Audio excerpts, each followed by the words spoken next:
Thanks, everybody, for being here. I'm going to call the meeting to order, please. We'll start tonight. Will you bow your head? Ms. Silkwood is going to do the prayer for us. Dear Heavenly Father, be with us tonight as we strive to make decisions that benefit our community. Help us to promote dialogue among people who disagree. We also pray that you will welcome into your presence all the lives who were lost on this day 2 years ago. Help to make us the channel of your peace always. In Jesus' name we pray. Amen. Amen. 2 years. Zach, roll call. Altizer. Here. Evans. Here. Hardwick. Here. Hasty. Here. Kerr. Here. Wessel. Here. Martin. Silkwood. Slattery. Here. 8 present, 1 absent. Thank you. All right, tonight we have a public hearing. Okay, I'll read this. It's a request by Maple Glen Holdings LLC to rezone 3.82 acres of office plan development, OPD, and suburban residential low density, SR1, to general commercial plan development, GCPD, and to approve a comprehensive development plan for the property. The property is located at 311 and 313 East Main Street and 102 Maple Drive on the south side of East Main Street, west of Maple Drive, as identified on Sumner County map, tax map 159J A 013.01.00, 159J A 013.00.00, and 159J A 012.00.00. All right. So, do we have anybody? We have one person that would like to speak at the public hearing. His name is Steve Yeldell. Did I say that right? Okay.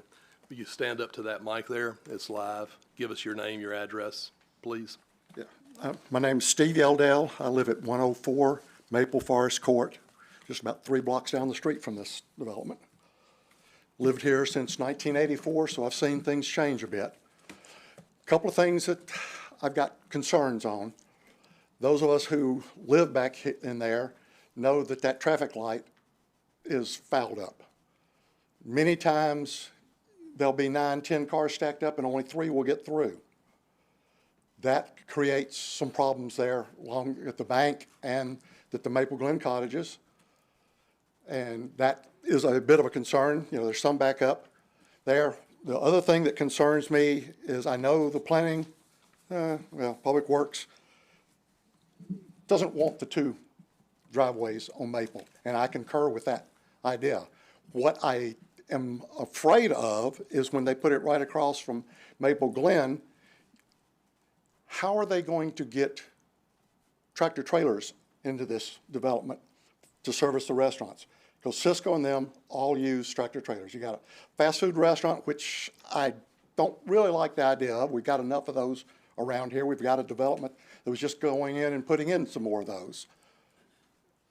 And coming in off of Main Street onto Maple, if a tractor trailer has to get in that way, the driveway's got to be more than 24 feet. I don't even know if 32 feet would be able to let them make the turn and get in there. It's a narrow road.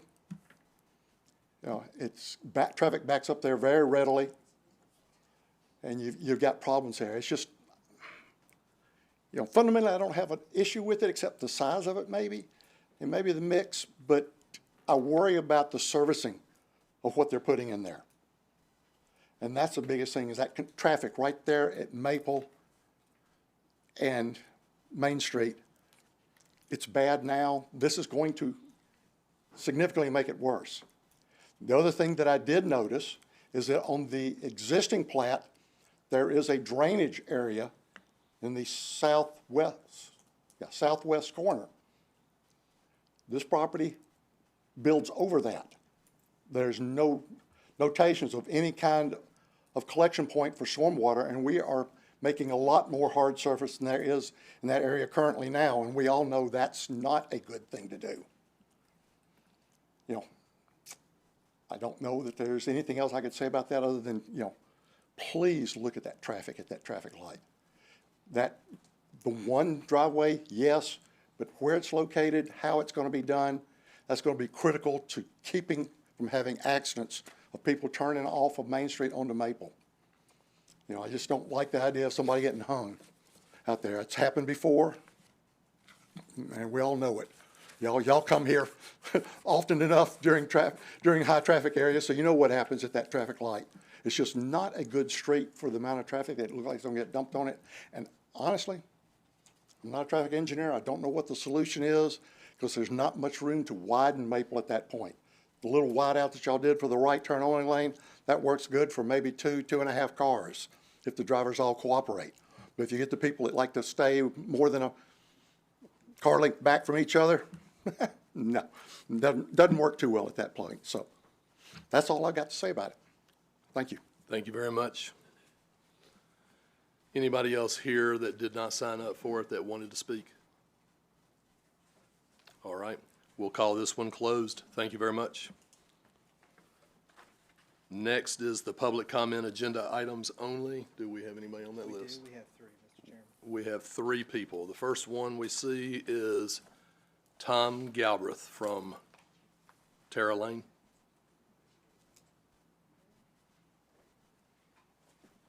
Will you say your name and your address, please?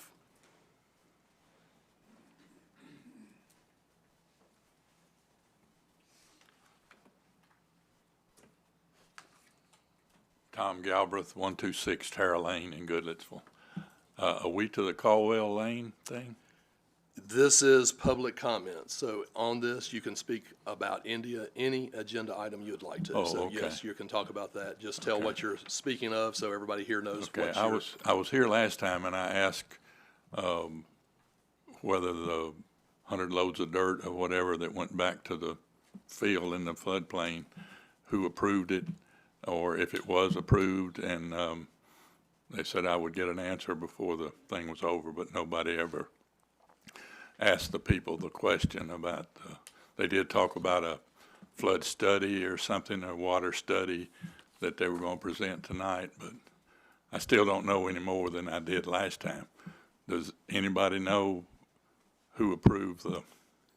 This is your chance to talk and bring those points up. And That's what we did last time. and then what we hope is, as you bring these things up, you'll spark these people to ask these questions of the people that can answer that. Well, I didn't do a good job last time because there wasn't a spark. But we had, back in 10, I live over in the vineyards at 12 Stones, which is behind the golf course. And we had the big flood and 2 days, and on Sunday the sun came out and all the water receded, and we thought, well, it didn't get anything. And then what we don't realize is that when the water got to too much over the dam, they let water go. And when they let water go, all the Manskers Creek coming down, water has to go somewhere, so it just reversed and came back up to where it was and flooded a couple of the buildings. And what I worry about is 100 loads of dirt in the floodplain. How far is that going to go up back to us or down the road where y'all had that, you made a passive park, bought the houses that flooded every other year, and putting all that dirt in there? What's that going to affect? Is it going to get the next guy's house or the next 2 guys? So water in a floodplain, to me, TVA would go crazy if it was on the other side of the dam. But I don't know who's in charge of on just regular land. And maybe somebody, I'll find out tonight. Okay, thank you. Thank you. The next person on the list is Wes Horton.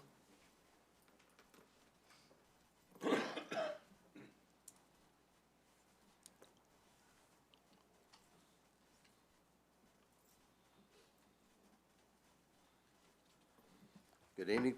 My name is Wes Horton. I live at 127 Tara Lane in Goodlettsville. I'm the vice president of our HOA association there.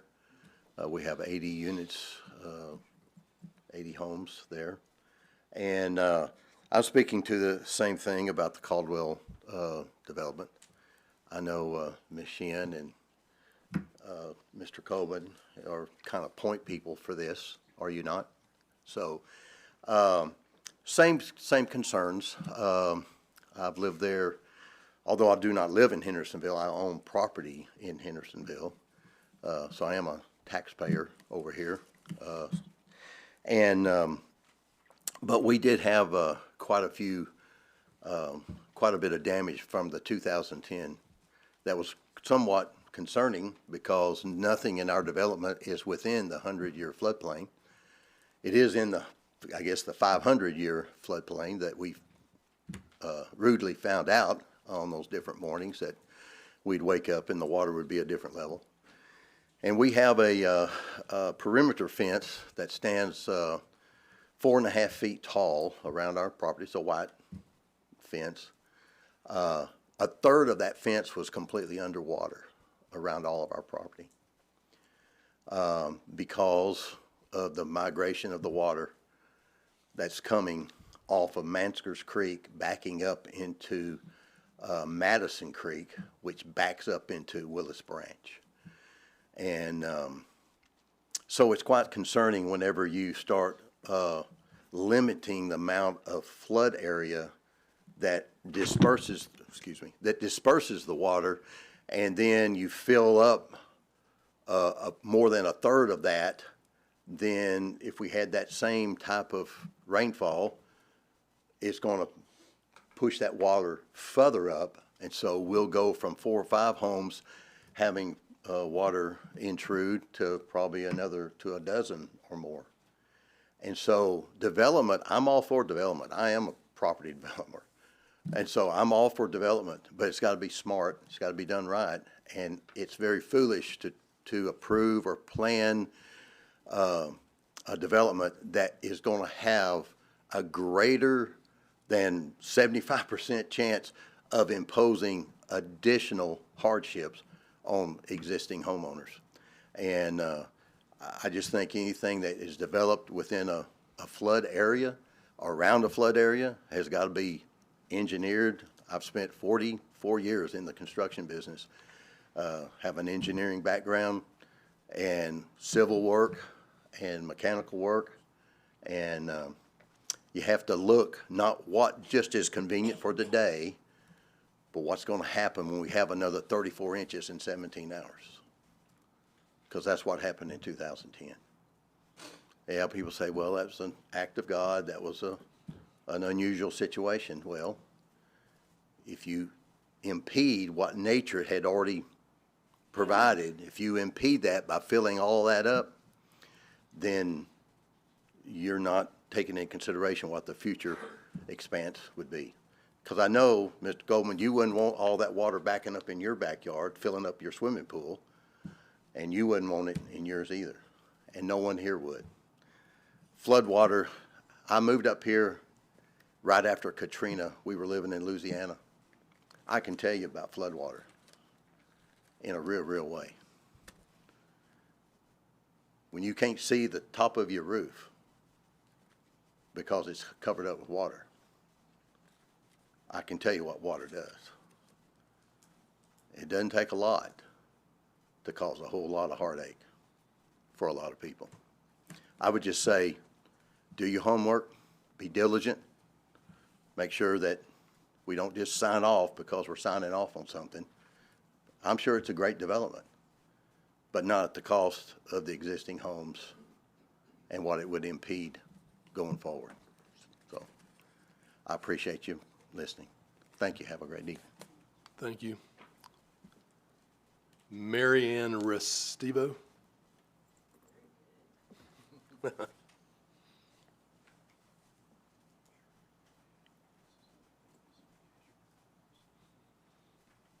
I'm Mary Ann Restivo. I live at 181 Terra Lane in Goodlettsville in the Vineyard, same place my other 2 neighbors live.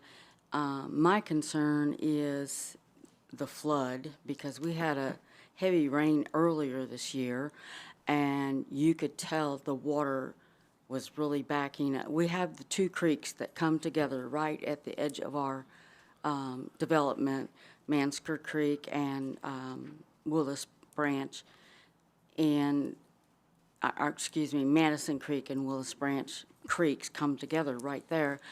And that all flooded, and it almost got up to the first building in our development just earlier this year. And I believe it's probably because they filled in some of the dirt in that development and caused that water to back up, because that wasn't a 100-year flood that we had, 100-year rain or whatever. My second concern is 12 Stones is right across the street, and if any of you have, I don't know if any of you have ever driven, since it's Goodlettsville, driven into 12 Stones, up 12 Stones, and then turned on to Caleb's Walk, which comes down to Willis Branch, which Willis Branch goes over to Long Hollow Drive. That is a cut-through for all the people that live on Long Hollow. They come through, cut through to go to JP2 and other places. And the other is the cut-through for people coming from Caldwell area to go over to Madison Creek Elementary and Beach High School.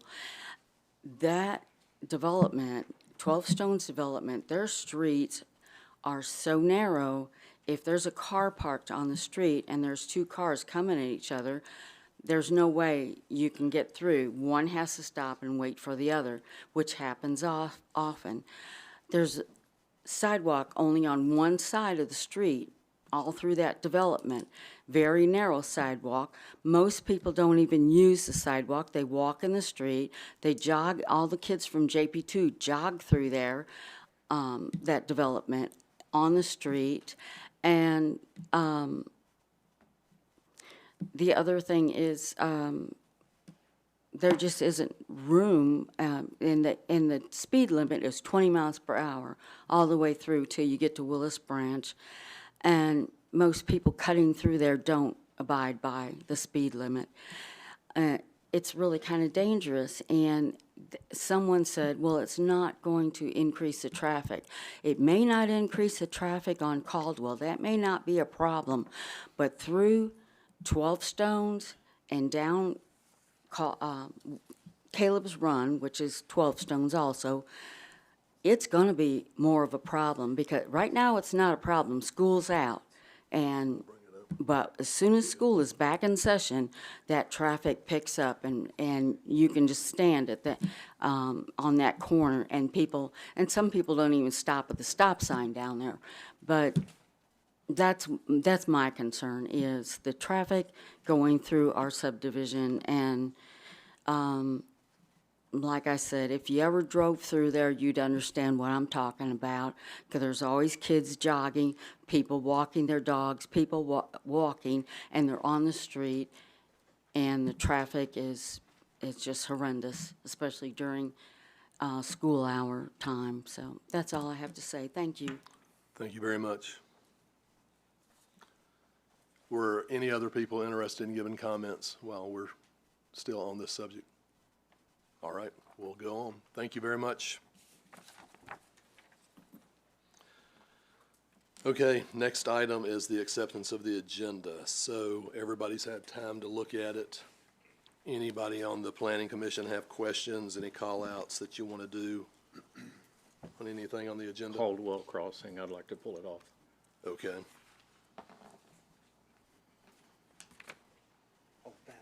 It's not on the consent agenda. Campbell Crossing, I'm sorry. Oh, Campbell Crossing? Okay.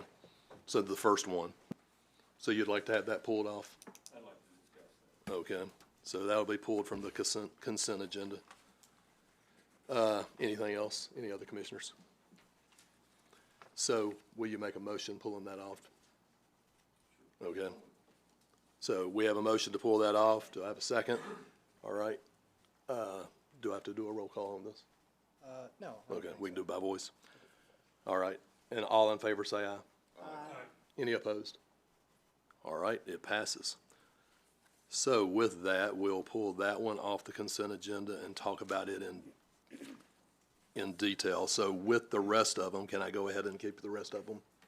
As it, okay, but can I keep the rest of them together? Okay, cool. Next is we have the amendments from September the 2nd. Do I have a motion to accept? So moved. Do I have a second? I heard two voices. Who else? Was it Todd? Todd, you're the second. All right, thank you. Again, I guess we have to do this one by electronic. We can do it by roll call. All right. Okay, everyone that accept, or all in favor, say aye. Aye. Anybody opposed? It passes. Thank you very much.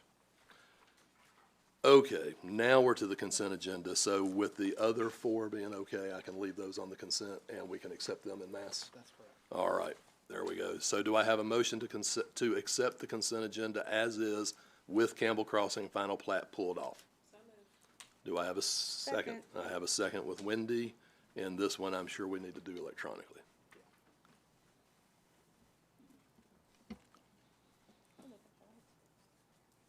I'm sorry. Yeah, they did, didn't they?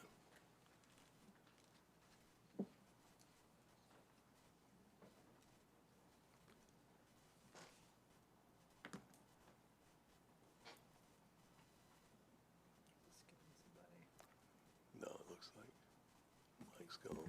We're good. Motion to approve, pass with 8 yeses. Thank you.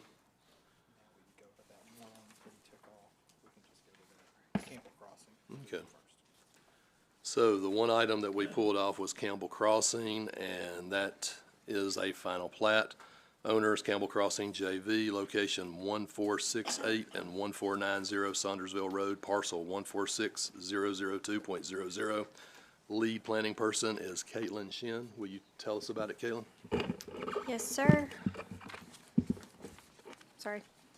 The applicant is requesting approval of the final plat for Campbell Crossing subdivision. It's located between Millstone and Winbrook subdivisions. It is 12 residential lots with 6 shared access driveways from Saundersville Road, a 10-foot greenway that continues from Millstone into Winbrook will be constructed as the homes are built on the property or on each lot. The preliminary plat was approved in November 2023, and the final plat is consistent with that approval. Okay, thank you. Is there anybody here from Campbell? Yes, So Cal is. Cal's here. All right. Cal, would you come up to the microphone, please? Yes, sir. Cal Gentry, Civil Land Company, representative for the applicant. We've agreed with all staff comments, here to answer any questions. All right. Anybody from the committee have a question? Go right ahead. Nothing against the project. I probably voted for the preliminary plat in '23, but we have several discussions happening tonight. This is general discussion that really has more to do with overall approach to such things as traffic now, more so than this particular subdivision. We have a realignment project going on over on Old Shackle, and we're spending lots of taxpayer money to build a side street to handle the driveways that are too close to the turn, too close to the traffic light. We have another discussion that we'll have in a few minutes about whether we should have 2 or 3 entrances to another piece of property because of its incidents with other traffic and moving traffic through. We have discussion from 12 Stones about traffic, where we've realigned, asked the developer to realign the access road there to match the 12 Stones traffic area. Well, Saundersville Road is certainly not Highway 31, but as we develop out in that area, all the way through from, it's developing quickly, and we put not 1, not 2, but 6 driveways accessing Saundersville Road, which creates 6 points of incidents where people have to watch for traffic. And as far as the subdivision, I've got no problem with the subdivision, the way it's laid out, but it does transfer the movement from one part of that development to the other to the city street and away from the subdivision property. So that's my concern, and I wish we would look at that as we go forward as to how many entrances and exits we have to what is now a busy street. That's my discussion, and again, I don't have any objection to the subdivision itself other than that, and I would like for us to take a closer look at that in the future to try to control that traffic a little more, limit the access somewhat more, and transfer the movement from each of those 12 lots onto the subdivision, for example, and have an entrance and an exit or 2 entrance exits rather than 6. Thank you. Understood. Thank you, Commissioner. Any other commissioners have questions, comments? Oops, Commissioner Kerr, go right ahead. So question, I mean, we get this issue, I think every plan that we look at is traffic. What's the impact on traffic for this development? I mean, can you give me an idea of the number of vehicles that it places on the road and? No, sir, I can't give you an exact number, but this piece of property, if it was developed under the base zoning that it's in, I think, Keith, correct me if I'm wrong, it's 3 units per acre. That would put about 57, 58 lots on here instead of the 12 that we've done. There's no new infrastructure being constructed that the city has to maintain long-term. So we felt like, excuse me, we felt like this was a pretty low-impact way to develop this piece of property. Okay, thanks. Any other commissioners? All right. With that being said, it's done. Do I have a motion one way or the other?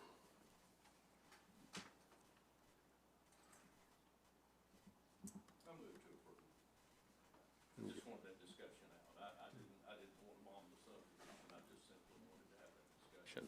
Okay. So that we might watch that situation in the future. All right. Move for passage. Commissioner Evans, do I have a second with anyone? I'll second. We have a second from Mr. Hasty. So we will do this one electronically.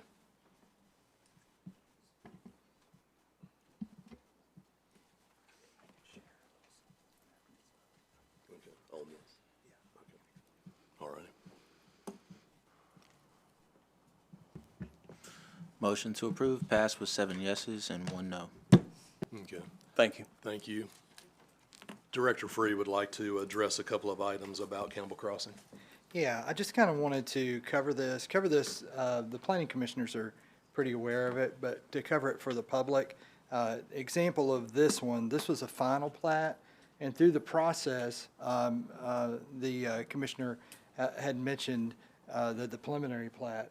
So the process at which these types of things are approved, you have a preliminary plat, and it's sort of a high-level, more of a high-level concept of how lots could be created, as well as that's the time to look at traffic issues and roadway connections, and certainly we definitely want to be looking at those things as close as possible. This one was done, I think, maybe about 2 or 3 years ago. But then what happens is you have the preliminary plat, and it could be for a subdivision this small, or it could be for a 100-lot subdivision.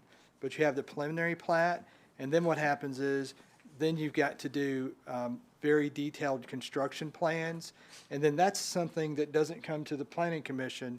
It's something that the staff does, and our Public Works Department and Fire and the planning staff. We all look at, and then that eventually gets approved. And a lot of the things with very detailed traffic-related things and very detailed related drainage-related things, that's when a lot of those things get totally explained, and the accountability for that, gets caught up at that. Then after that is done, after the construction plans have been stamped, then you can submit your final plat, and then that comes back to the Planning Commission, and then that final plat, that's got to be done before you can start selling lots. But even after, just an example, this one this evening on Campbell Crossing, even though this is approved, it'll be some time before they'll actually probably be selling lots. There's still land disturbance permits and earth moving and things like that, and utilities to be installed. And then when they get to the point where they have the infrastructure in, then they'll record the plat and then be in a position to actually sell the lot. So I kind of wanted to cover that process. I haven't covered that in a while, but for the commissioners, they're pretty aware of it. But I wanted to share it with the public as well, that this is a multi-step process. Thank you, Mr. Chairman. Thank you.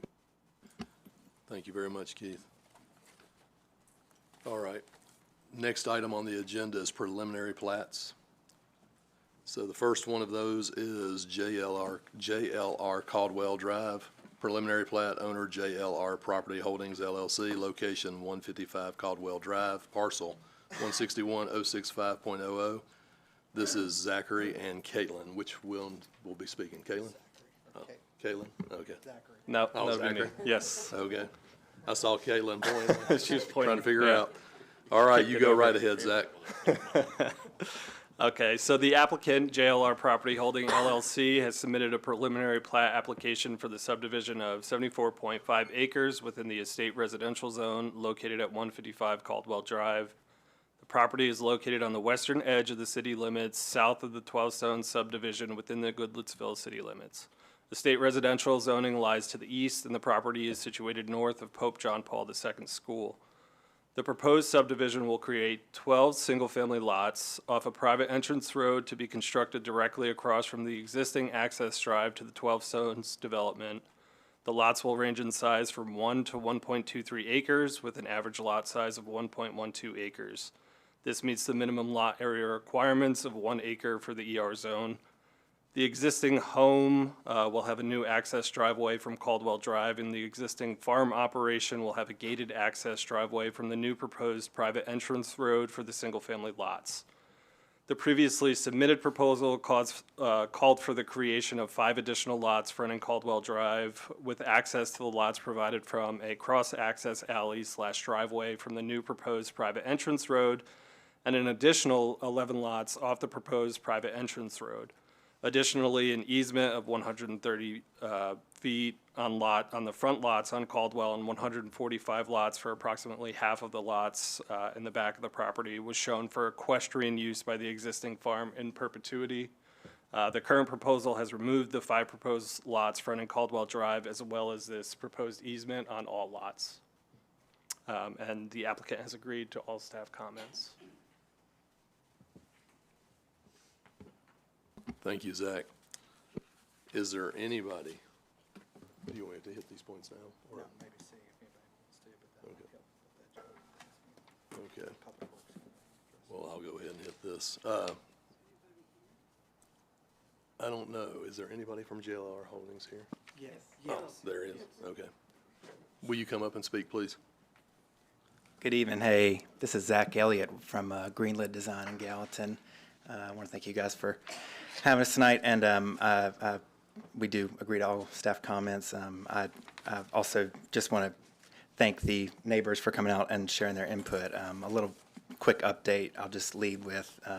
Since we were here in August, we have been in an ongoing dialogue with City of Hendersonville Stormwater about the flood study and also a stream restoration plan that is going to restore the grading of this stream, the topography of this stream, to its 2018 condition, the conditions from 2018, and fully remediate within the floodplain, produce a 60-foot buffer, riparian buffer, with new plantings and a number of environmental features that will really restore it probably to a state that it was a better state than it was prior. So I want to thank you guys for your concerns, because our client is looking to address those readily. So just wanted to give you an update on that. All right. Well, while you're there, I know there's going to be several commissioners with questions, so. Sure. All right. Well, I'll start with Charles. I see him already lit up. Go ahead, Charles. Where is the flood study? What state is it in now? So we met with Helen Morrison at Stormwater on the 17th September, and discussed the change of going back to that topography from 2018, from the LIDAR, before any of this dirt was moved.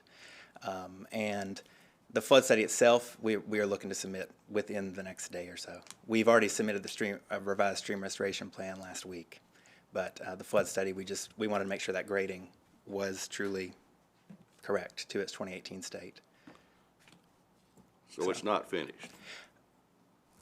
Not quite. Have you completed a floodplain development permit? Don't know about that one. Off the top of my head, I'm not sure, but I can check on that. Yeah. Well, I mean, but this is, you know, we are going to be required by Stormwater to have all of these items, the flood study, the stream restoration plan, corrective action plan, all set in motion and fully remediated before we can even develop the subdivision, so. well, this is the third time you've been here with this development, and, you know, and I thought maybe surely the third time would be a good year charm, you know, third time's a charm. Mm-hmm. The flood study has been a critical issue from day one, Mm-hmm. and we still don't have it finished.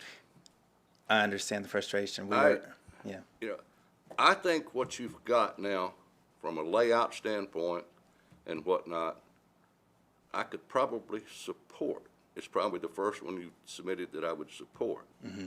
But I'm not going to vote for it until we get the flood study finalized, completed, and we know that any fill is not going to have a rise on the floodplain, or you're going to minimize it, or you're going to get it out of there. So until that's done, I'm not going to vote for it. But otherwise, you've got basically a plan that I would support this time. But you've got to get the flood study issue resolved, in my opinion. I don't think it's going to be a big deal. You just need to do it. And until that's done, you know, Yeah, I totally I'm understand. not going to vote for it. Yeah, yeah. And I got a couple other questions. Sure. This is on Public Works comments. You know, number 4. It says, in addition to mill and overlay, specify that the median will be restriped for the left turn. I assume that one of the conditions is that Caldwell Lane is going to be milled and overlaid? And No, the sir. striping is for the turn lane? Right now, the requirement is for the existing stripe median to be milled and overlaid and then restriped to be a turn lane, to serve as a left turn lane into the development. That's on Caldwell Lane you're talking about? Yes, sir. Okay. Okay. All right, that's all I got. Thank you, Commissioner Hasty. Next, we have Vanessa Silkwood. Thank you, Mr. Chairman. Well, thank you for being here tonight and Yes. kind of reiterating a little bit what Commissioner Hasty said. You know, it is definitely a better plan without the lots fronting Caldwell, so I do appreciate that. You know, I did speak to our Assistant Public Works Director today, and he tells me there's still no stream restoration plan actually in place at all. I think, again, just reiterating what Commissioner Hasty said, until that's done, until the city comes out and inspects it and gives you guys a green light on what's been done, this is very premature to even bring this back at this point. So there's just no way I can support it with what you're presenting tonight. You don't have the flood study, so that's where I stand. Thank you. I understand. We are moving as best we can through keeping in mind what Stormwater really wants, and that's been several rounds of submittals, but we want to get it right. So we want to get that stream plan right, but I understand you're looking for approvals with those, so I get it. Thank you, Commissioner Silkwood. Next is Commissioner Slattery. Thank you, Mr. Chairman. Thank you for being here tonight. I appreciate your fortitude for standing up for the third time with this. I will simply echo what my fellow commissioners have said. It is disturbing to me that an applicant has come back for the third time still not addressing the same things that have been requested for each of the prior submissions. And I have to say, for me personally, there seems to be a lack of genuine willingness to resolve this. I appreciate what you're saying, that there have been multiple rounds, but there have been multiple months to address those multiple rounds. So I am apprehensive about the project at this point. I am thrilled that the Caldwell-facing lots have been removed from the plan, because those were simply not something that I would ever support. So I am pleased that that has been done. But to be perfectly honest, that probably was the easiest thing to address from the last time this was submitted. That's simply erasing some lines on a drawing. I am deeply concerned that the applicant continues to fail to meet the expectations that have been clearly articulated by this commission. We've not changed the rules, we've not added things to the list, we've not popped in yet another requirement. It has been consistently that the floodplain be addressed, that the creek that disappeared, as Commissioner Silkwood pointed out during the last submission, that magically disappeared and it needed to be magically reinstated. I'm thrilled to hear you speak that you're working on it, but I am concerned about the approach that's being taken with the project by the developer, that we can't seem to get this resolved, and yet we still keep bringing it to the Planning Commission in hopes of, I guess, based on promises and words of intent, that it will be addressed. I would not approve this at all at this point. Can I just ask Sure. really quickly, among these comments that we have outstanding, I'm not from, and this is from the preliminary plat review itself. I just want to get clear what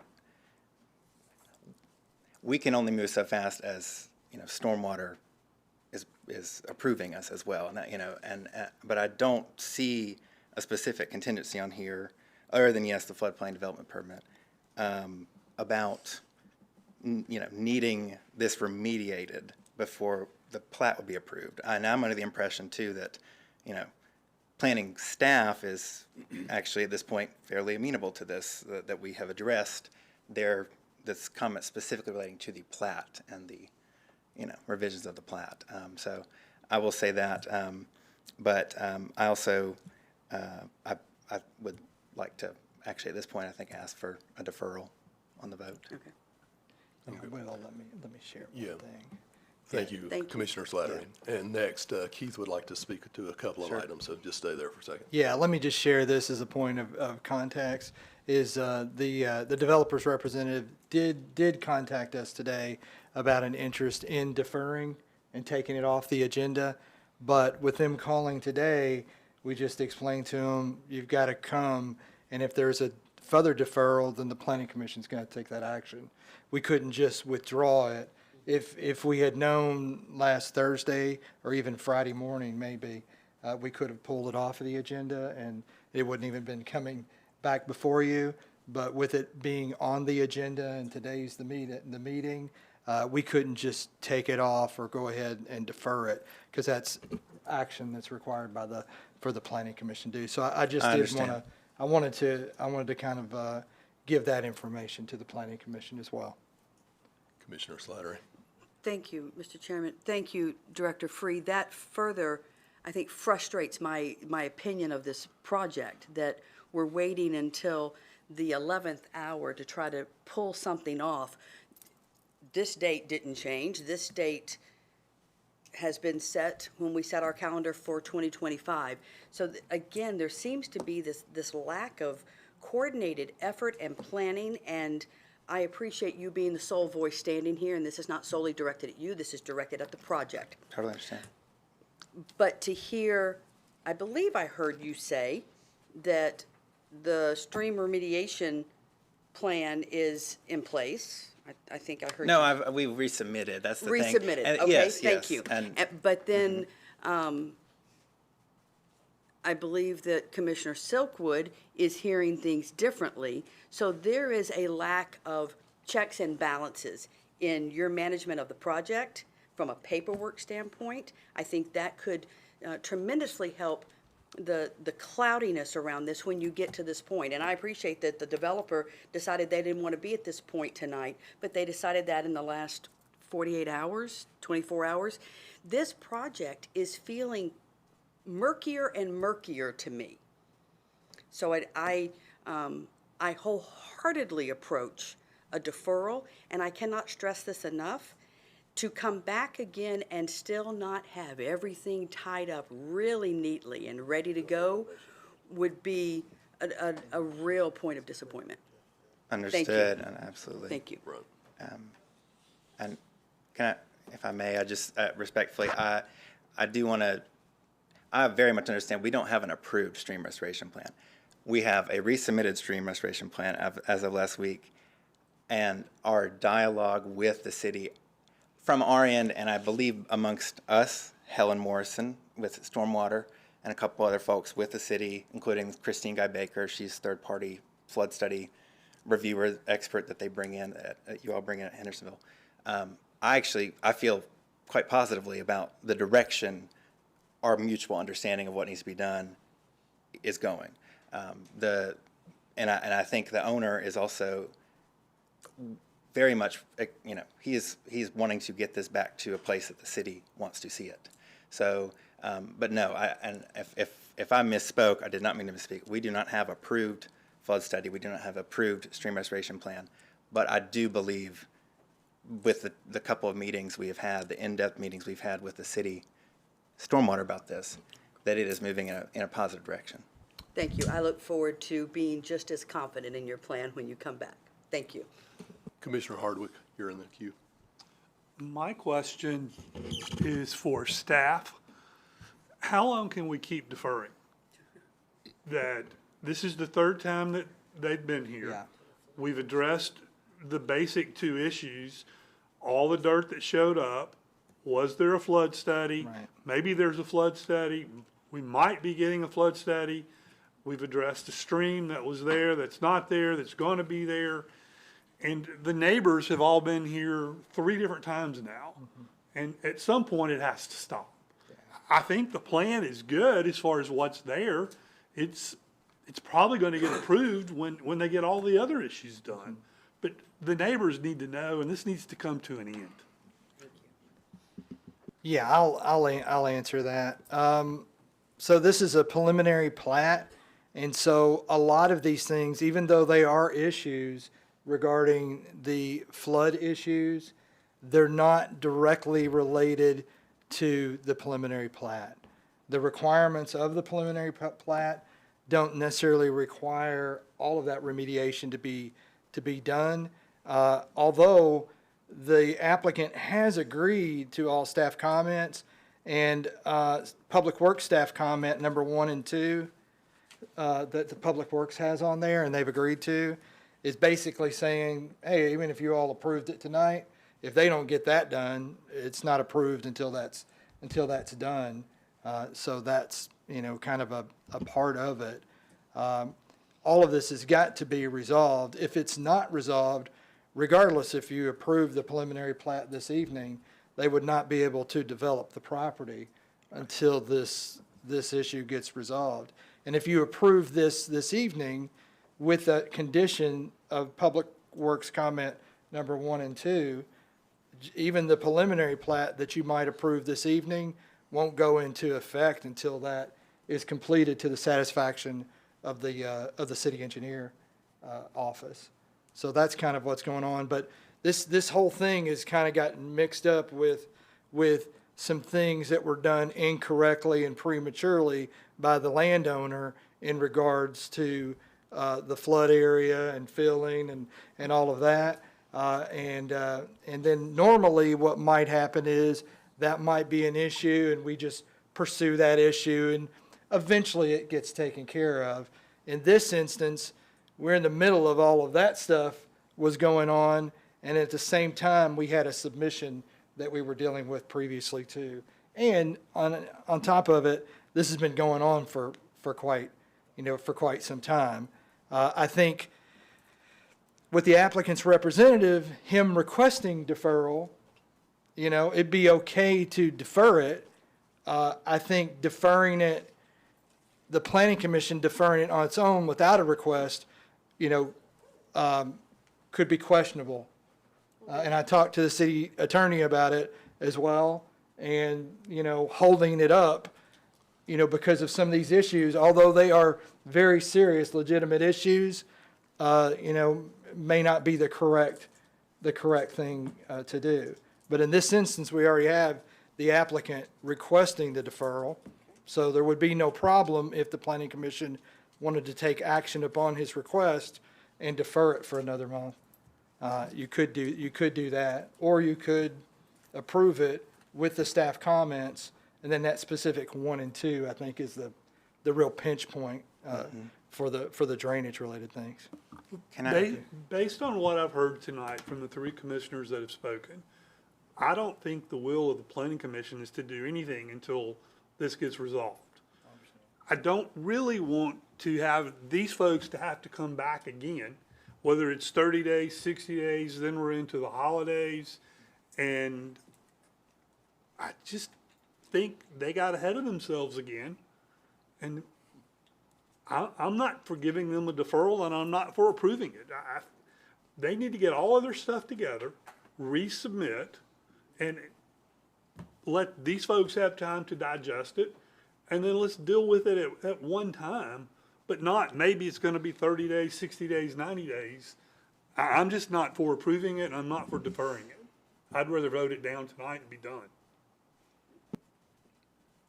Can I add one more thing? You go right ahead. I fully understand the apprehension on this. I just want to say our owner, the reason this is taking time is because he wants, and this is why I come asking for a deferral, he wants everyone's buy-in. He wants you guys to, he wants this to be rectified before it's approved. And so, that is really the genesis of us asking for another deferral, is these various reviews of this stream restoration plan, which is an ancillary but, contributing piece of the plat. Those have been in motion, and we are pushing as hard as we can through the city's review processes on those. But we don't want to bring this before you at this point without buy-in from the folks that want to see this, including you guys, the folks that want to see this approved flood study and a stream plan. And I will say again, the flood study has been performed and already submitted once, and we've received comments from both those plans have been under multiple reviews now. They just are still not approved, but we are, we're working as hard as we can to get both those things. Commissioner Silkwood, you are next. Thank you. Thank you, Mr. Chairman. So just a little food for thought here. This has been a long process, and we have been told from supposed witnesses that untold truckloads of dirt were moved onto this property. So, I'm very uncomfortable moving forward with this without a stream restoration plan. We don't even know if these lots will look like that look like this at all once the stream has been restored. You may have to take out some of what you've built up there. So, I'm with Commissioner Hardwick. At this point, I could completely just vote this down and be done, and you can come back at a later date when you have your ducks in a row. The city is having us remove all of the fill that was added in the floodplain and in the buffer area. So it is going to be restored to a state before that. And that will have to be done before we're able to develop. Before the next 4-inch rain? Well, as soon as the flood study and stream plan are approved, that will be when they're. Commissioner Hasty, I saw you were in the queue. You have anything? Yeah, I was in the queue, yes. And like I said earlier, I think except for the floodplain issue, you finally hit a plan that probably would, or I would support. Yeah. And I understand the frustration with some wanting to just, let's turn it down. I can understand that. But if you'd stand there and say, I request a deferral, I'll make a motion to defer it for 30 days, or till you get your act together on the flood study, or until it's done, until it's resolved. Yes. Hold He on. hadn't asked, I haven't heard him ask for a deferral. Oh, He did. He did? Yeah. I did. Okay. But, Did I say it too hold soon? on. I can say it again. Commissioner Hasty, can I get you to hold for 1 second? Because Commissioner Kerr had questions and he's in the queue. Go ahead, Commissioner Kerr. Yeah, thank you. So I wasn't here for the first couple rounds of this, but I can see, you know, the citizens that are concerned about this, they need answers, right? I mean, just put yourself in their position, right? And Commissioners Silkwood and others that have voiced concern about moving forward. I don't think you got your motion on the floor yet. Not yet. I'm going to make one. I'm going to make the motion that we move forward to vote now, put it on the floor to vote, and that we ask them to resubmit when they have all the information completed for the project. I think that's fair for this commission, and I think it's fair for the citizens that live in that area. So I'm going to recommend we kind of hit the reset button. And so I'll make the motion that we move to vote. Well, Commissioner Kerr, it puts us in a little bit of a pickle here because Charles did offer up to give a motion if he had asked for a deferral. So, and John did second it, or was it Barry that seconded it? I heard a name down here. Okay, John. So we did get a second there. So with that, I think we have to go with the first motion and give him the opportunity for a deferral if the commission so wills. So, Before we vote, go ahead. If this gets approved for a 30 or 60 day, whenever they choose to bring it back, will the folks at 12 Stones, the Vineyards, those homeowners associations be notified so that they don't have to just show up? We'll contact them again, the leaders. Yeah, we will contact the leaders of those Of those two HOAs. of those homeowners? Yeah, the HOA's leaders will know about it. Perfect. Okay. Thank you. Commissioner Evans, you're still lit up. Yes, I'd like to speak on the motion. Yes, we've wrestled this thing around now for way too long, and for whatever reason, I know that there are a lot of upset people about dirt being hauled in without permission or authority or whatever it is. But I'm pleased to hear that, first of all, the neighborhood concerns have been addressed with putting the grading back to the 2018 level. I'm hearing what we need is a little more time. We didn't know that we couldn't have it ready for tonight. We just needed a few more days to get everybody together. That's what I'm hearing. And then I think, how many times have we approved a project subject to staff comments?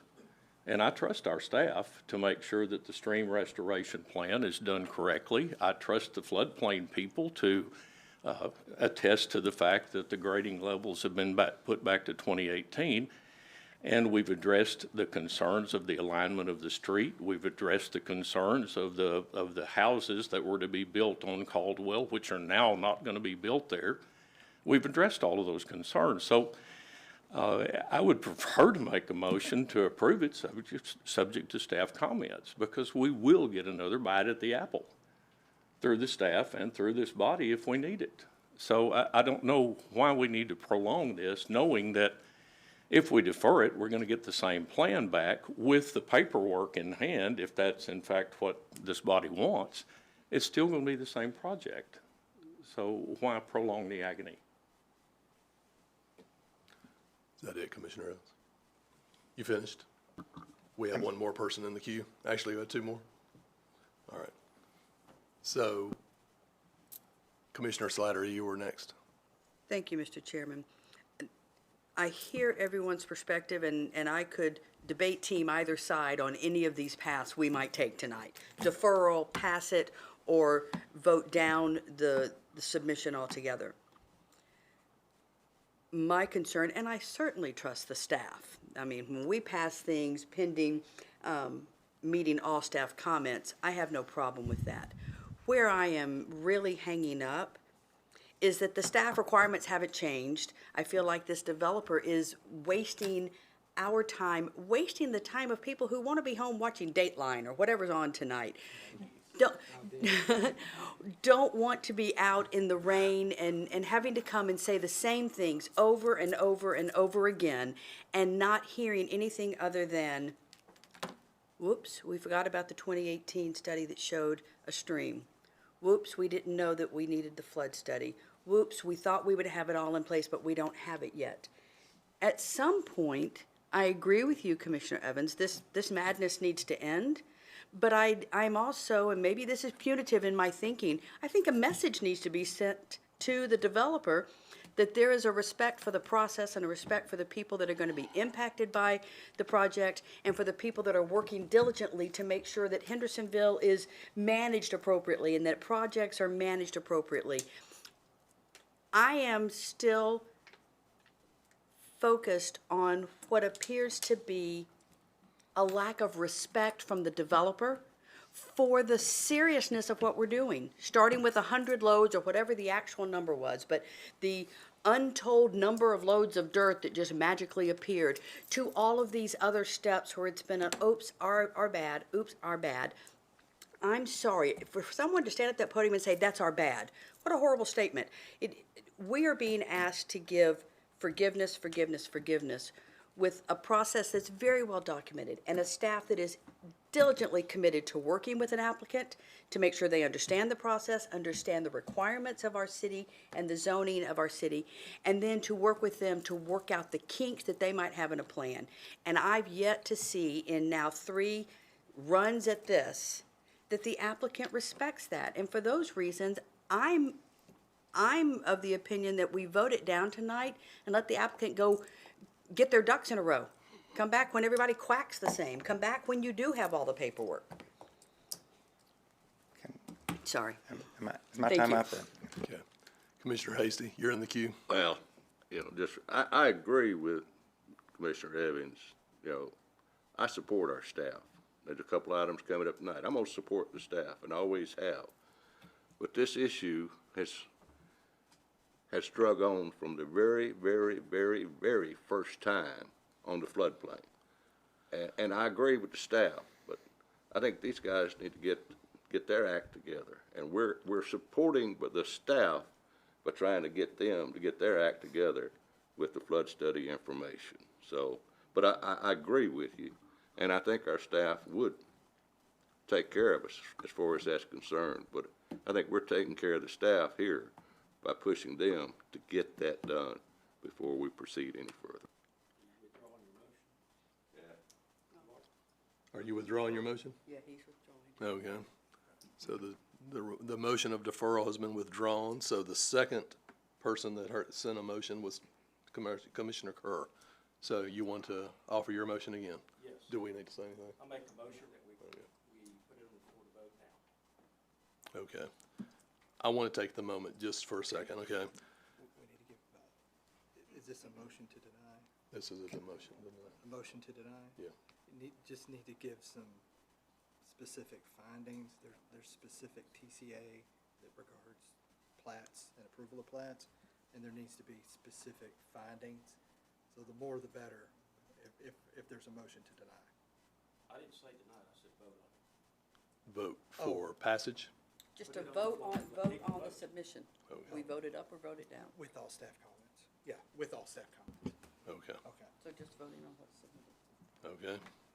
So say your motion very clearly. I make a motion to put it on the floor to vote now, With all staff. with staff comments, correct. With staff comments. A motion to accept with staff comments? Correct. There you go. So But say that it doesn't necessarily mean you have to vote for the No, proposal. it You just vote- means you're voting. You do trust the you're- cl- Either voting to accept or not accept. Yeah, You do trust, we trust the staff, for sure. okay. But I don't trust the process at this point that we get the concerns met of the citizens right now. So, like I said, hit a reset button if that's what you choose to do in terms of voting, but that's the motion. Okay. So we have a motion to accept with all staff comments. Okay, do I have a second? Second. I have a second from Commissioner Slattery. So we'll do this Can I by, make quick comment? so hold 1 second, y'all. Commissioner Hardwick, go ahead. This is for Director Free.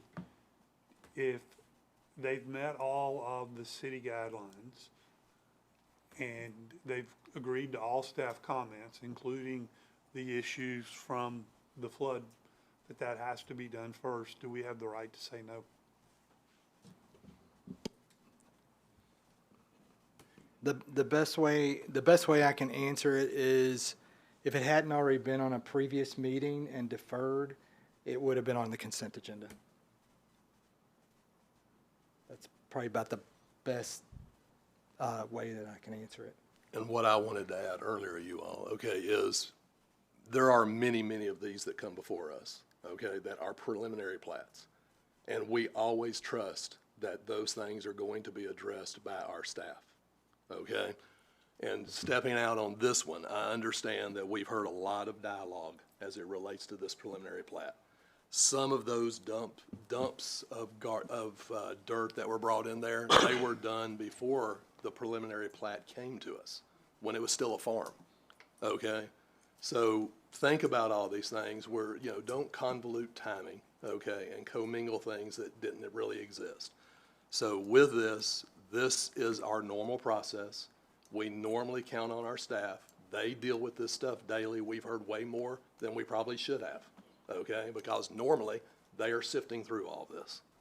So before we go any further, I wanted to make sure all of us were thinking that way, okay, and remembering, you know, and I hear what you're saying, Charles, that we're supporting the staff here, okay, but remember, they do this day in, day out, fight through this, make sure these things are done, flood studies are done, stream overlays are done, everything's put in order as it should be.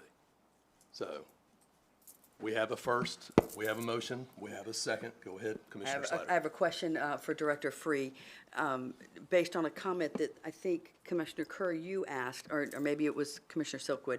Once all of the remediation is done and the stream magically appears and fish are fishing and doing their thing and dirt has been regraded, if that in any way impacts the current layout, how does that affect this?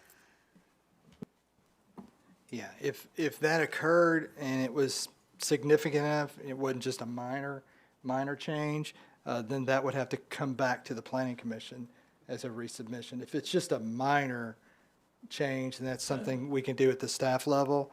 But if it results in a major change, then that would have to come back to the Planning Commission.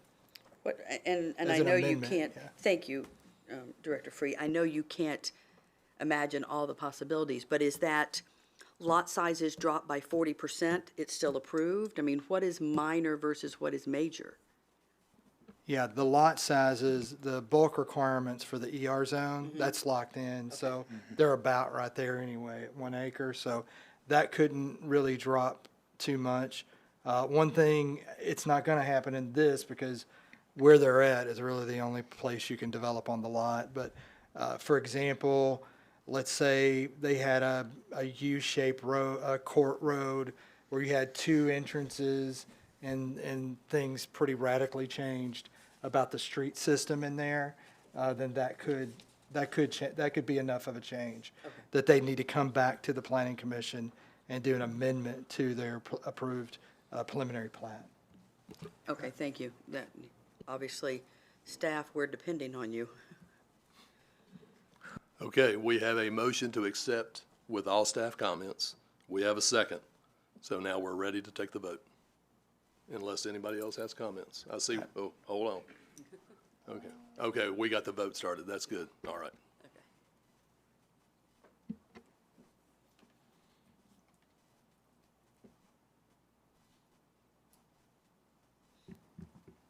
Motion to approve failed with 2 yeses and 6 nos.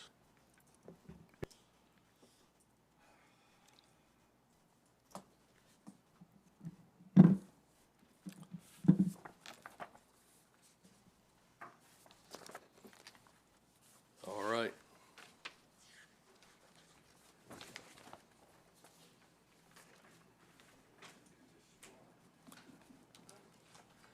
So next we have on the agenda development plans. Okay. Yeah, hold on one second. I'm just trying to make sure I'm caught up to my notes.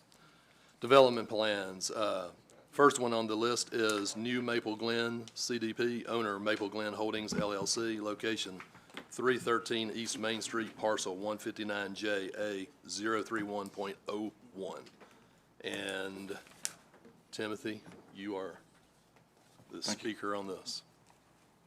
Thank you, Chairman. This project location is at the intersection of East Main and Maple Drive here across from City Hall. It's comprised of 3 lots that total 3.56 acres.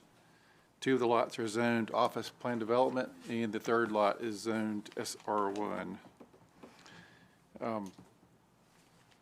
The request is to rezone the property from office plan development and SR1 to general commercial plan development. General commercial zoning lies to the north and east of the project site. Office plan development zoning is to the west, and SR1 zoning is to the south. The future land use plan shows this area as suburban center, which allows for commercial GC zoning. So the requested zoning is in compliance with the future land use plan. The proposed development is for 4 buildings that are single story that total 31,582 square feet. The proposed uses are listed at the end of the staff report, starting on page 8. The uses that have been eliminated for this project are shown in red. All the ones in black are proposed to be allowed. Through the review process, planning staff did ask the applicant to consider pulling out some of those uses for the 2 buildings to the rear of the property that are closest to the residential property, just to reduce some of the potential impacts of those uses. However, the applicant is requesting to have the full range of uses available for all buildings. They have provided the required 20-foot landscape buffer adjacent to the residential zoned property. And then they are proposing to potentially stage the development into 2 phases. They may develop all of it at one time by pulling down the 2 existing buildings and building the 4 buildings. However, there is the potential to keep the 2 existing buildings at the front, build the ones in the back, and then at some point in the future build phase 2, which would be tearing down those existing office buildings and developing what's shown on the layout plan. Access to the site is via a full access on Main Street, and then proposed 2 full accesses on Maple Drive. Public Works does have a staff comment requiring only 1 full access to be aligned with Volunteer State Bank and Maple Cottage across the street. The applicant has agreed to all staff comments except for the Public Works comment in regard to the access on Maple Drive, limiting that to 1. They're still requesting the 2 full accesses. And then also disagreeing with the planning comment, which states that all of the sidewalk along Maple Drive and East Main should be built in conjunction with phase 1, not be delayed to phase 2. They are requesting to be allowed to do phase 1, just do the sidewalk associated with the phase 1 on Maple Drive, and then provide the remainder of the sidewalk at such time that phase 2 develops.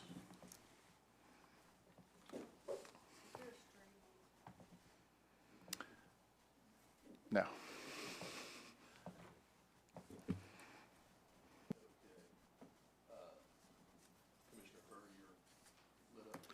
Yeah, who do we address the questions to? Yeah, we will bring them up next. Okay, I'll wait till they come up. Yep.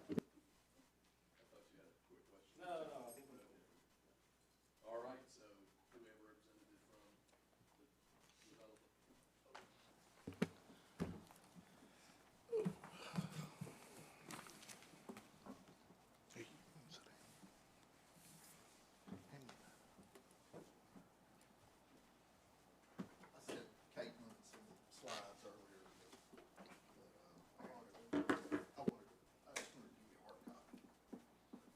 Thank you.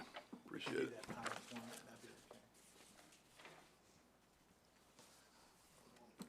Yeah, we'll do the power, you want the PowerPoint for your all's PowerPoint? Let me answer, That's let okay. dialogue, and we'll Okay. get started. I can answer whatever. I had to print it out big so I could see it. David Lucky, Southeastern Building, 110 Clarendon Place, Hendersonville, Tennessee. The developer, Southeastern.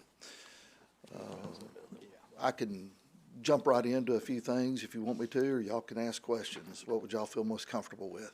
What do you want to do first? Would you rather do Let a me, summary? let me address the public comments. Go ahead. And address the couple of comments that Timothy made, and maybe it'll clean up some stuff so it'll have less questions. The gentleman brought up the red light timing.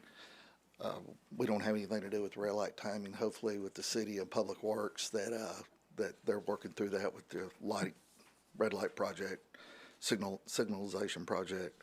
The turn lane stacking, we have not looked at the turn lane stacking. Imagine it's got mostly to do with the signalization, although, we could work with staff to look at that. The gentleman mentioned big trucks. Most of our projects with these smaller strips, what they deliver in the morning early, and they use the box trucks. They don't really bring in semis. I mean, the semis don't really work on a lot of these sites. Our other sites, I've never noticed a semi truck in there. So, and the fourth thing I think he brought up was detention. We do have a detention pond on the site where the lower building is, the southwest corner. There'll be detention behind there where it currently is, and then depending on the hydraulics, we'll wind up doing some underground detention. Usually we put it underneath the parking lots. So that's addressing the gentleman's comments. I don't know if I missed any, but what Timothy said about the uses in the rear buildings, we can limit the uses in the rear buildings to office. Typically, with this type of project, I just wanted all the uses in the whole thing just for ease of marketing. But if it's easier to have it office and maybe less impactful, we don't ever see retail users going into a secondary or office type space.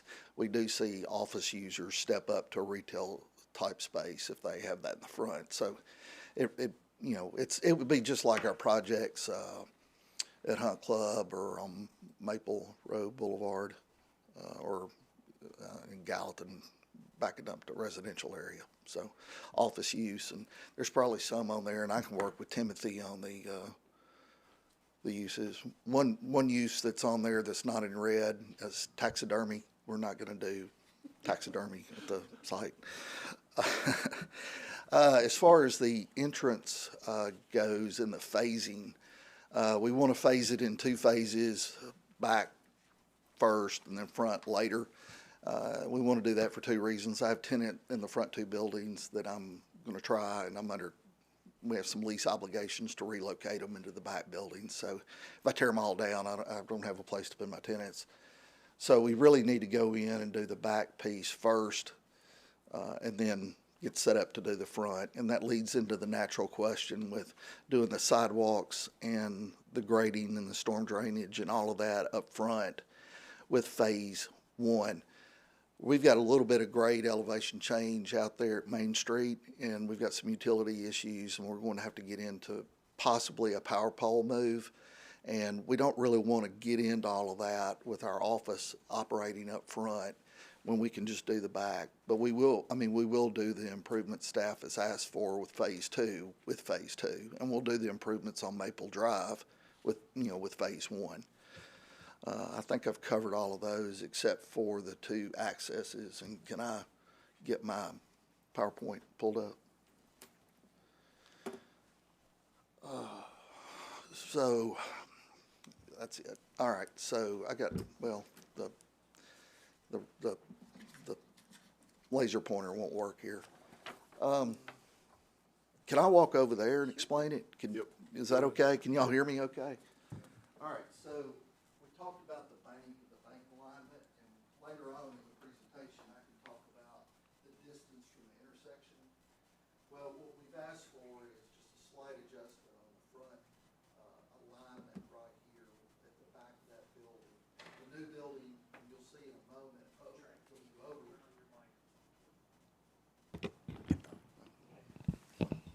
Thank you. All right, so the new the new building, the back or the front of the new building is about where the grass stops on the back of the front building existing. And so the way that we've got the site designed is to have an entrance right there that runs in front of the new building. And I'll show you on the parking in just a minute. Can we go back just a second? The existing bank access right here was designed that way in 2010 when they built the bank. But it was put where it was put because the banks, when they design them, they want the customers to go straight in and through the drive-through. And so that's in alignment with the rear of the building for the drive-through. If it was, as the comment was made in engineering, if it was at the 200 feet, it would be up here. This is further back than what even engineering's reference. And can you go to the second slide? All right, so our new plan, we have a slight adjustment right here. We can adjust it back to the existing driveway, but it lines up for accessibility across here. And then this other access just feeds the office, and it all flows. In the staff report, or in the email that Stephen wrote, right here where the connection is to Simmons Bank, planning staff asked us to do that, and we agreed to it, but that's not really an access. That's for continuity between this out parcel, our proposed out parcel, and the new out parcels that are down here, so that they can freely travel without getting on Main Street, so they can go all the way to the red light. So we've got two accesses, and we currently have about 19,000 square feet. And other sites that we've done like this, we really need another access in order for traffic to move freely. And so now we're going to have about 32,000 square feet, so about a 50–60% increase. And so that's the reason we're requesting the two accesses. So I can show you some other. Can I see the next slide?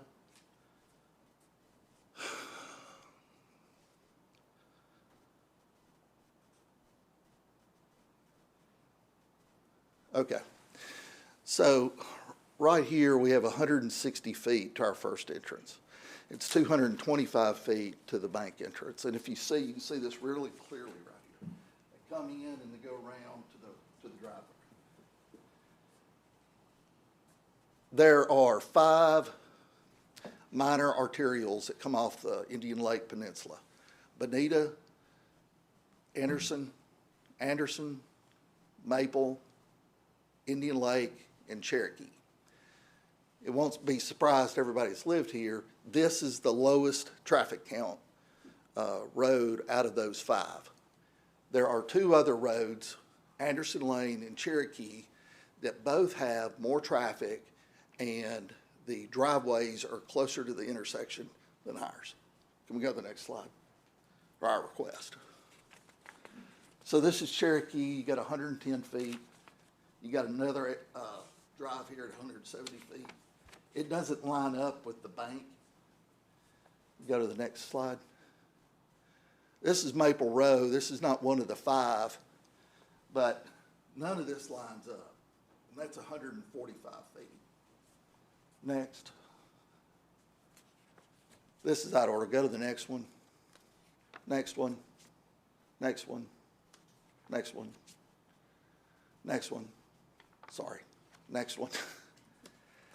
Again, I guess it got messed up. This is Henderson Lane. So we got 100 feet to the Shell driveway.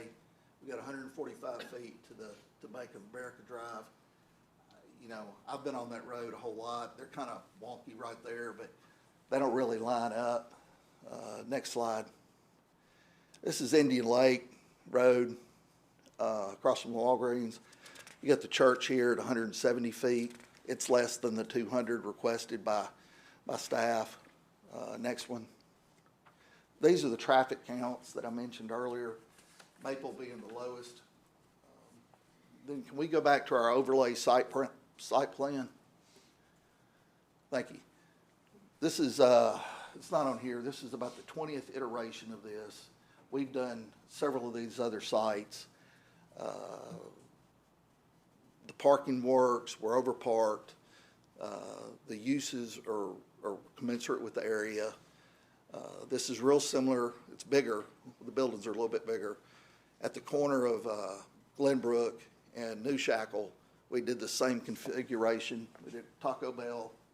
We did a 6,000 square foot building. We did a 12,000 foot retail building in the back. And we didn't have this third building. But that all works, and it works well. I want another entrance because we know what works. And we don't feel like that this is a traffic or safety concern because there's, you know, I've got all these other slides in here, y'all can look at them, but they're all over Hendersonville where they're closer to the intersection than what staff is trying to hold me to. So what I'm asking for is to just do basically what's on all these other streets in the city.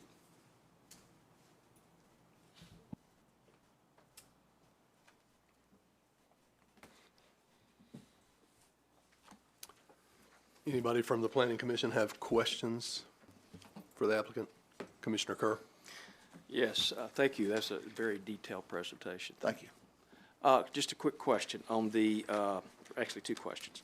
On the approved uses, I noticed one of those is a daycare centered adult child center, I guess. And we heard concerns about the traffic earlier on in public comments. If a daycare or adult daycare center were to be constructed, where would it likely be, and would it impede traffic? I mean, you see daycares all over where it's pickup time, drop-off time.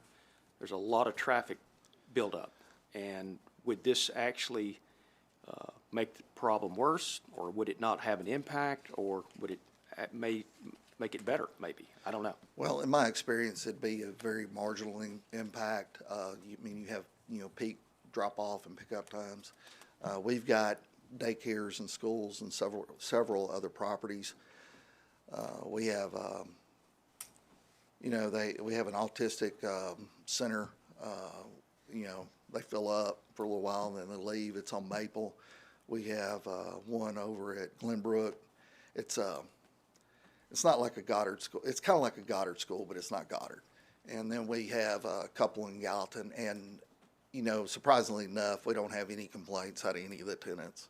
So that's what I kind of go with. The people that are in the parking lot, if they've got a problem, they're going to let you know. Okay. Second question, and I'll go back to Timothy just briefly. You had mentioned there were some approved uses that were initially taken out, but they wanted to reload those. Did I have that right? Well, staff recommended that they pull out some uses from those rear buildings. Yeah. And what were those uses? Those were. Wouldn't one be a restaurant or some type of? Yeah, I think full service, quick service and full service restaurant. Got the list here somewhere. That's a public safety facilities. That's like water, water tanks and stuff like that. indoor entertainment facility, which would allow for a theater, movie theater, indoor recreation facility, animal hospital, daycare center, adult or child, restaurant, full service and carry out, restaurant quick service, and then utility private. So I guess my question, if staff had recommended that you take those out, why would you put them back in? I guess is the question. Well, I didn't really put them back in. What happened is Timothy sent over the email. I said, we'll do all of these. And then I think we got an email back and we had to get something in Thursday or Friday. And I said, just put them all on there and we can address it. So it wasn't, So you would be open to go back to the, I what they already, recommended? yeah, I already told them I'd work with them on that. I just really want the office uses in the back. Right.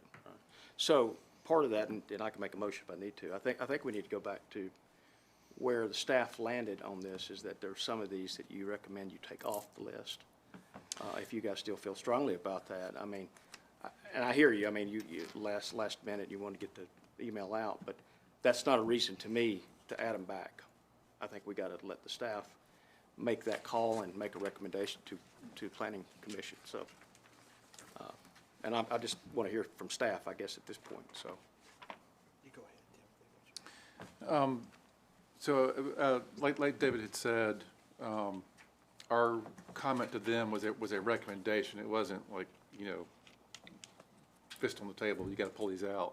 It was a recommendation for them to consider and think about uses that they would be willing to weed out. I just read through our recommendation. Mr. Lucky agreed to just office uses, which is even further limiting the uses than what this would do. This would allow more than just office uses. Retail was not in my list. So if we were to just limit it to just office type uses, that would be a call center, office, financial institution, general business services, medical dental clinic, medical dental laboratory. Those would be the office uses. What about hair salon? So I believe that would fall under, personal services. Okay. So I think that would be appropriate to include in that. So I guess, Mr. Chairman, and maybe it's for planning, is do we need to go back and have this document revised with the full, I guess, approved list, or at least recommended by staff? Or do you think we could mark it up from here and move forward and be done with it? I believe if we put it in staff's hands, they can probably direct that to where it will be amenable to the neighbors that are going to be behind it. I think that was what Timothy's driving force was, to make sure it wasn't a disruption to the neighborhood. Okay. And Mr. Lucky, you okay with that? We're in agreement. Okay. And just to be clear, we would, if that's the conclusion of the Planning Commission, we would move forward with that original list that I had. There's, I think, 7 or 8 uses that we thought could be pulled out. So. Okay. So you trust that, Commissioner Kerr? Okay. Commissioner Slattery, I see. Thank you, Mr. Chairman. I just have a question. Timothy, or somebody on staff, what is equipment repair? Is that fixing my cell phone screen when I throw it down? Yes. Or is that rebuilding a hot water heater? It's small equipment repair. Okay. So, welding shop? No, ma'am. Okay, thank you. Cell phone repair wouldn't be a bad idea. Timothy, do Thank you you. have that list of what those are? The list of the definitions? Well, the list of those office kind of intensity uses. Did you have that? So I've got this list, which was what which we had initially recommended. Which allows more than just pure office. Yeah, I think maybe listing what those are. Sure. Just so we get, Yeah, so it's so- clear, and then that way, that could be, Commissioner Kerr, then that could be in that motion, to recommend approval so that we were noting for the record what those uses are. And this is just limited to the rear building. Correct. Okay. I'll stipulate that I'm in agreement with the list that Timothy sent over. Okay. Okay. That's good. Commissioner Silkwood. Thank you, Mr. Chairman. So to address the dual entrances on Maple Drive, so both the dual entrance and also the distance from the stoplight, both of those do not comply with the city's design standards as well as the subdivision regulations. So, you know, and a lot of the examples you gave were older developments that have been there a really long time, probably prior to those changes. Going forward, I know the planning department and the planning commission desires is to see less traffic snarls, things that flow a little bit better, which is the purpose of having these design standards and subdivision regulations. So really, the question is more or less to staff. Maybe we can have someone from Public Works talk a little bit about why those changes were made and how if we were to approve these dual entrances, how that might cause an issue.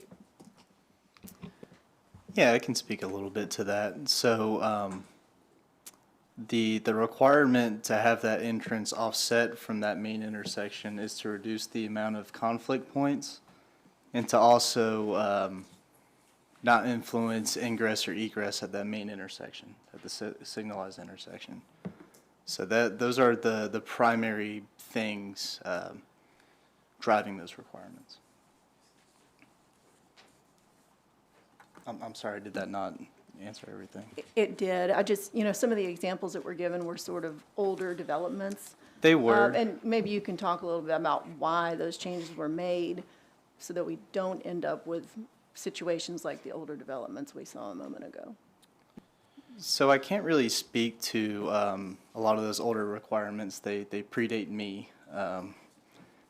But I will say that what we're trying to do is promote really good and sound access management.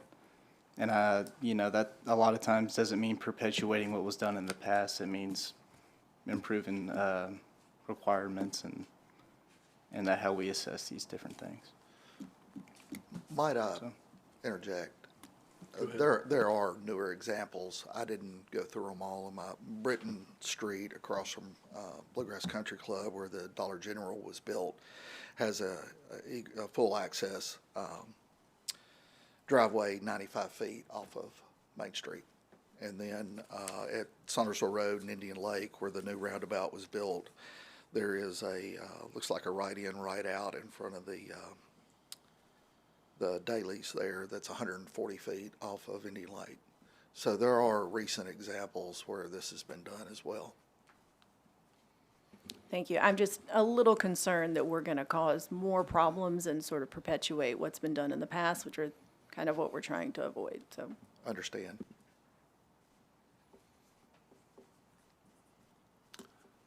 Commissioner Evans, you're in the queue. Gosh, it's been so long, I almost forgot what I was going to say. Oh, did I dream it, or maybe wishful thinking or otherwise? Is there supposed to be a traffic light in front of Simmons Bank and Starbucks? No. Did I dream that? It's down in front of the Chick-fil-A. In front of Chick-fil-A at Burger King. At Burger King. Yeah, Chick-fil-A and all of that. Is there? At Maple Road Boulevard. Is there a traffic light going in there? Yes. Okay.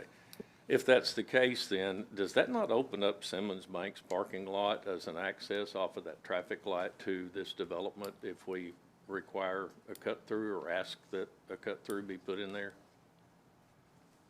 I would be concerned if I were Simmons Bank, if that was the case. I go in front of Taco Bell all the time to go up and down to keep out of Highway 31. So just a concern. Is that the bank right next to this? Yes. So Simmons is 3 properties over from. I got you. You're going to have that Maple Road Boulevard is going to be the signal. Yeah. And they go behind Regions. Regions. The access road's behind Regions. That's right. And it goes Regions all the way over to Starbucks, but does it, yeah, it does connect to Simmons, doesn't it? Yeah, and I'll just interject that I'm the bank right next to this. I can't think of the name of it. That's Simmons. That's Simmons, Yeah. so I'm going to be contacting Simmons in regards to the access. I don't think there's current access easement right there, so I'm going to be reaching out to them to see if they're open to opening that up. But we definitely want this development to be ready and stubbed out to that. And we've committed to make that access point. You can see it there. That's your Simmons Bank. Yeah. Okay. Is that all you had, John? You finished? Are you done? Okay. Commissioner Wessel. Thank you, Mr. Chairman. You mentioned the project's going to be done in 2 phases, or proposed for 2 phases. What's the time frame between the completion of the first phase and the beginning of the second phase? It depends on lease up of the back buildings. We absorb X number of square feet. We feel like that we're pretty far along already on our pre-leasing and some of our commitments out of our first building. I would think that probably within 2 years, we would start the front. Okay, thank you. Yes, sir. Commissioner Silkwood. Thank you, Mr. Chairman. Just one other point that I'd like to make. This development looks very good. I like the elevations a lot. It's a far and away an improvement over what is there currently. So I forgot to mention that earlier, and I just wanted to say thank you for bringing this, because I think this is going to really make this section of Hendersonville look a lot better. We're looking forward to it. Thank you, ma'am. Commissioner Hasty, I saw you in the queue. Not a whole lot, but I think some of your examples on access, on distances, side streets, had no access to get Main Street, which you have a main access to Gallatin Road. I will support the staff on the one access, but out of all the other conditions, you mentioned the sidewalk out front. I could support you there up to a point. We all know things change, and you don't know exactly when the 2 phases are going to be developed. Things change. You may never do the second phase. And then the city won't be getting their sidewalks. So, some point in there, there's got to be a point where we got to get the sidewalks on Main Street and Maple Boulevard. Maybe not with phase 1, but some guarantee, that it will get built by the time you issue maybe your final UNO phase 1 or something or other. I'll let the staff work with you on that. But. Well, I would want to have a little longer than the UNO, because the buildings will turn over and then we'll have to go through the whole process with the front again. But I could stipulate that we would build the front sidewalks within 3 years. Of the start of the project? Yes. Would you honor it with surety? I can. You go with that? Yeah. Okay. We need to make sure on any other, when there's a motion, just adding that in there, that the sidewalks be installed by the development within 3 years and supported with the proper surety. Be fine. Okay. I see Commissioner Hardwick. Quick question. I understand why you want to do the back building first to measure tenants and all. Would there be any, trying to think of the right word to use, chance that you would want to do your QSR building before you would tear down the front building? Because you're going to have a lot of activity for that. Let's just say it that way. If we could go back to the overlay, but I don't think the QSR works unless the other building goes ahead and goes away. It's too tight. We couldn't get all the drive lines. And if the QSR goes, the whole thing goes. So back building gets built, you're close to full, you still feel good about the retail market, then you go in and you tear down the front building and we start retail from that point. Yes, sir. Thank you. Any other commissioners have questions, comments? Okay, so now we are I'll entertain a motion. And remember on your motion to add the 3 years for the sidewalk with surety. And if you have any issues with the street accesses, you need to address that too.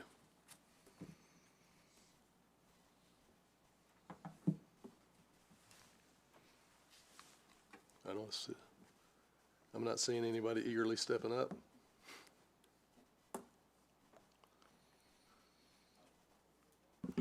Okay, here we go. All right. So, we need to make the motion to where that we're changing zoning, correct? Yes, you're changing the zoning. Approving the combined development plan. So I make the motion that we approve the zoning, that it's in character with the neighborhood, with the retail development that's on East Main Street, And the land use plan. and the current land use plan. Make the motion that it can be done in 2 phases, that the sidewalks will be built within 3 years, and we'll work with staff regarding issues related to that. They will work with staff regarding uses for the back building. And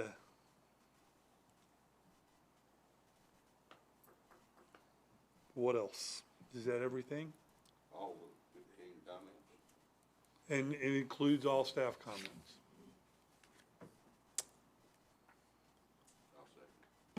And we have a second. Now, including all staff comments, you all, that means you're addressing the roads in the staff comments. The road access.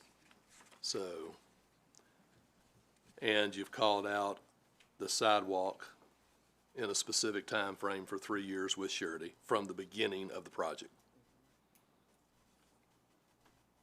Miss anything on the summary? Everything documented? Okay. So we have a motion by Mr. Hardwick, and we have a second by Mr. Hasty.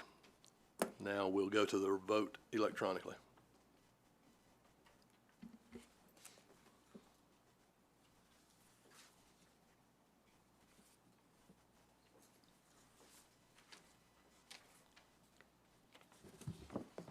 Motion to approve, pass with 8 yeses. Thank you. Thanks.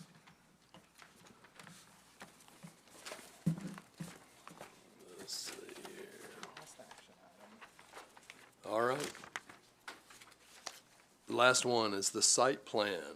Okay, number 10, this is Jim and Nick's mural mini site plan, owner D3 Hendersonville, May, LLC. Location 264 East Main Street, parcel 159JA021.00. Lead planning is Caitlin. Go right ahead, Caitlin. Take it away. All right. So the site plan for Jim and Nick's Barbecue was approved by Planning Commission September of 2024. The restaurant is located within the Mayfair Plan Development, is nearing completion of construction. The applicant is asking for approval of a wall mural and then 2 decorative painted signs. So the wall mural features lettering in the state outline in the color white dove. It also has a heart symbol over the Hendersonville painted in country redwood. Let's see, the mural does comply with the design standards in the zoning ordinance, and it doesn't violate any of the prohibited. The applicant has also already addressed the comment of providing the information on the artist. The second is the painted wall signs. They are requesting a waiver. The 2 signs are painted on the eastern elevation. One is a 28 square foot drive-through directional sign, and the second is a 57 square foot quote by Anthony Bourdain referencing the food served. The proposed signage is 85 square feet, which within the 98 square foot minimum allowed for that elevation side. Both signs would be painted directly onto the brick and use the same white dove color as the mural. Under the Mayfair design guidelines, it does not allow for painted signage. It requires that all the signage be channel letters. So the drive-through sign is functioning as a directional signage instead of an actual sign. The quote references the food served. Those do not qualify as the wall murals, so that they are asking for the waiver on those.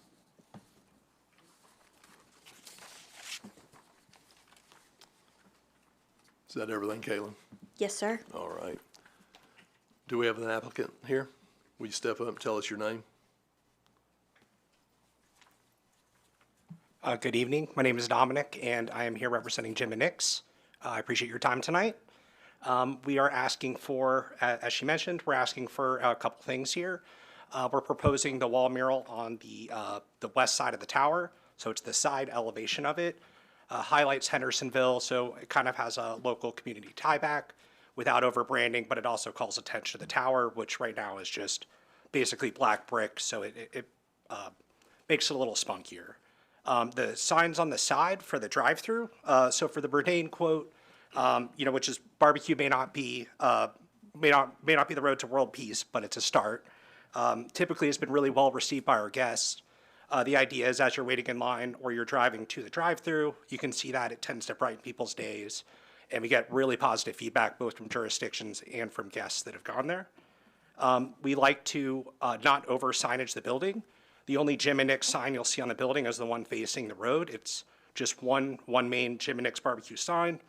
Everything else is kind of meant to be, not too fancy, not too flashy, and that's why we paint these, is to kind of make it a little bit simpler and a little bit more inviting for guests. For the drive-through sign, it serves more as a functional sign as well. Once again, not trying to add like another LED sign or anything that kind of attracts too much light, while guiding guests gently to the drive-through, reassuring them they are going the right direction. The intent with Jim and Nick's is definitely not to over signage. And so that's why we're proposing to paint these. The muralist that we were using has done this at multiple locations for us, does a great job, and it's what he does for a living. That's all I had, unless you have any questions. All right. Anybody from the commission have questions, comments? Commissioner Slattery. Thank you, Mr. Chairman. Thank you for being here and being patient. It's tough being late on the agenda, I know. How tall is that tower portion where you're proposing the outline of the state of Tennessee? I don't know the height of the tower off the top of my head. It is existing. It's tall. Yeah, it's pretty tall. Is it? It sticks up there. Does it? Yeah, I would say plus or minus 25 feet, but I don't know. Sorry. It's okay. Thank you for not making up a number. That's the side that Chick-fil-A would say. And that's some of my question as well. Without Chick-fil-A being built, and I don't even know how to phrase this question, is any of this blocked by Chick-fil-A? Does it matter if it's blocked by the building? Does it lose its functionality if there is another quick-serve restaurant right there next to it? So the mural is, you're going to see it coming from Madison side. So Chick-fil-A could potentially block some of the mural. It just depends. Once you're on the building, you're going to see the mural. The other side, you're going to see Valvoline. The quote, the Anthony Bourdain quote? Yes. And as I understand it, that's more to entertain me while I'm waiting in line for my barbecue with slaw. Okay. Thank you. I don't really have an opinion one way or the other. I'm curious as to how effective it will be with Chick-fil-A right there as I'm coming from Madison, approaching the restaurant. Yeah, like I said, I mean, the idea is not to over signage. It's really just to kind of beautify the building, just make it a little bit more grassroots than anything. You know, it's towards the back of the building too, so I mean, honestly, it's, the idea is not to be in your face and you're like, there it is. It's just, right now, it's just an empty tower. Is there any, thank you, is there, and I apologize for interrupting, is there any intent to put lighting on it in any way? I realize it's not a lighted sign, but to direct lighting to it? Yeah, we Kinda have like three, yeah, so we have three, I guess, downlights, I guess, in this case. Okay. Typically, what we've done in other jurisdictions is we'll have a Jim and Nick's painted barbecue, and it's on it. Sometimes that does serve as signage, depending upon the orientation and the roads that are around it, so it can be very useful. In this case, we just wanted to paint this just to add more flair to the building. Okay. And so we had intended on initially, when they designed this building, you know, years ago now, on doing that. And as we started getting a sign code, we realized that it would be over branding and it would not pass for code. So when we ran into the situations in past, and what we did here, so we like to highlight the local community. So it fills the tower space, kind of makes it not as empty, without over branding, but at least drawing some attention to it. Okay, thank you. No problem. And we are excited that you're coming to Hendersonville. We're looking forward to it too. Commissioner Silkwood. Thank you, Mr. Chairman. Well, thank you for bringing Jim and Nick's to Hendersonville. I can't wait to eat some of your barbecue. I will say that I think the murals and directional signage look great, and I think it looks very much in keeping with what I associate with barbecue, which is a little bit more of a rustic flair. And I would also note that I believe Raising Cane's and Popeyes has similar murals, so I will be voting for it. Thank you.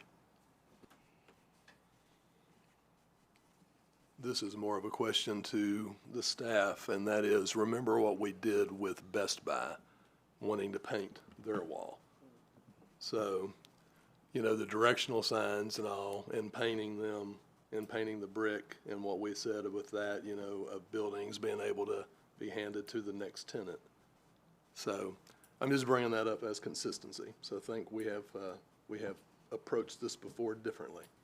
So. Yeah, I think with this particular building and the limited areas that we're talking about, staff's not concerned with it to the level that we were with the Best Buy, and the scale of that being right out front. Right. So really the fronting of that was really probably more what the staff was concerned with on Best Buy. Okay. Just wanted to get it out there in the ether. All right, any other comments? Otherwise, you're asking for one, let's see, you're asking for the ability to put up a piece of artwork as it goes for the mural, and then these other two are waivers to our signs. So just be aware of that. So when you offer a motion, include it that way. Do I have a motion? Okay, I'll make the motion.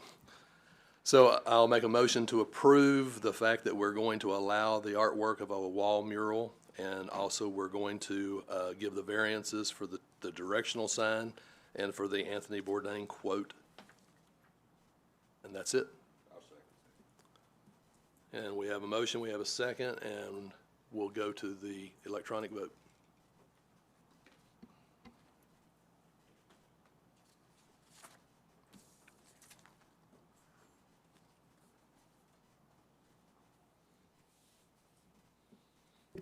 I'm going to try to read it from the screen up top. Motion passed with 8 yeses and 0 nos. You got it. Appreciate the time. Thank you. Thank you. Hurry up and open. When is the date? Well, I don't want to, I mean, that's more of a marketing, but, Okay. Yeah. Oh, go on. There's only a few people watching. Get your marketing, upset your marketing director. Yeah, they'd crush me for that. So we're about a month out, so we're getting very close. All right, thank you. Okay, and I wanted to just take this moment too, before I move any further, to introduce our newest person, okay?